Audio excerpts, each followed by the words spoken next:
So pag-uusapan natin at reaction ko tungkol sa lumalabas na survey ng Okta Research. Tinanong ang mga Pilipino, which of the following best describes your political preferences? Ibig sabihin, saan ka papanig? So sa pro-Marcos o pro-administration, from 31% to 36%.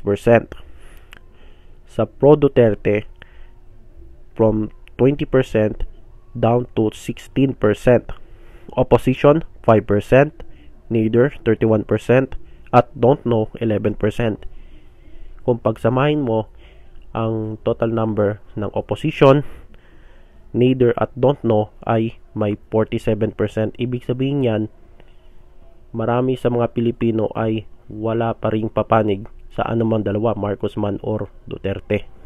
36% sa mga Pilipino nagsasabing sila ay pro-Marcos. Ibig sabihin yan, sila ay sumusuporta sa administrasyon at kontento na sila sa pamamalakad ni PBBM.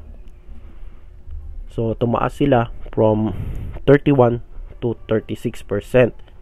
Pero karamihan sa mga nagsasabing pro-Marcos ay hindi naman mga tinatawag nilang mga Marcos forever or loyalist. Ilan lang dyan sumusuporta lang because maganda yung, sa tingin nila, maganda yung pamamalakad ng administrasyon ngayon. Sa mga pro-Duterte naman, 16%. Bumaba from 20%, naging 16 na lang. Sila yung mga DDS, mga die-hard Duterte supporters. At malaki din naman yung suporta nila sa Mindanao, pero bagsak sila sa Luzon at sa Visayas. Sa mga opposition naman, 5%. Di ko alam kung anong opposition yan. Suggest ko sa Okta Research, next time lagyan nyo naman ng pro-Leni, diba? Kung lalagyan nila ng pro-Leni next time, baka mag-iiba yung numero. Kasi di pa natin alam kung opposition ba yan, kung left opposition ba yan, or Duterte opposition. Meron silang 5%, pero na-observe ko sa mga vloggers ng kakampings at mga supporters ay doon sila sa independent. So independent is 31% or mga neutral lang, at yung mga don't know is 11%. So ito yung number na survey ng Okta Research. Mga July lang yan, mga June or July sila nagtanong, at ngayong buwan lang nilabas.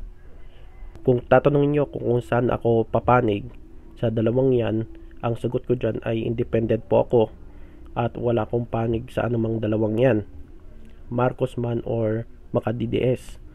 So ako po ay isang independent, at expected sa mga next vlog ko sa aking channel about politics ay independent minded at fair yung mga dinidiscuss ko at mga reactions ko.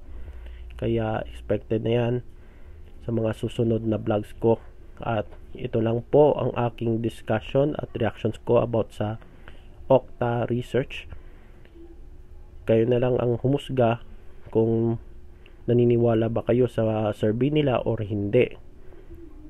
So kita-kits sa next video. Pasensya na sa aking lapel at tinakpan ko ng cotton kasi para hindi masyado marinig yung ingay sa labas, at saka napansin nyo na pawisan ako dahil pinatay ko yung electric fan kasi maingay kasi sa video kung merong electric fan. So dito lang tayo guys, at kita-kits. Abangan nyo yung next video sa kabilang channel naman, sa JLA Sports Basketball. So kita-kits next time.